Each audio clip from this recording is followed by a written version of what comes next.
В неговата ръка са земните дълбочини и височините на планините са негови. Негово е морето, дори той го е направил, и ръцете му създадоха сушата.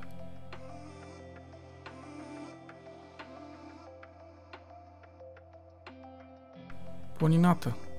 Тук всичко е по-просто и все пак толкова величествено. Това е свят, създаден с безкрайна прецизност и красота.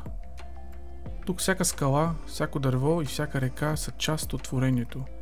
И когато вървиш сред този чужд за забързаното ни ежедневие свят, усещаш как душата ти се свързва с Твореца, който ги е сътворил. Тук шумът на света отстъпва и можем да чуем гласът му по-силно. Вървиш нагоре, вървиш надолу. Понякога и поравно. Уморяваш се, мълчиш, смееш се, носиш всичко, което имаш на гърба си. Имаш време да мислиш, имаш време да не мислиш за нищо. Просто да вървиш. Понякога пътят е по-тежък, отколкото си представил. Понякога просто не успяваш да стигнеш до край. И това също е част от историята. Част от преживяването. Част от това да бъдеш честен със себе си.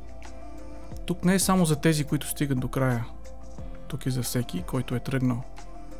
За всеки, който открил в себе си волята да продължи, дори когато е трудно. За всеки, който е намерил нещо повече от физическата дистанция. Намерил е връзка с творението и с Твореца. Планината не е само терен.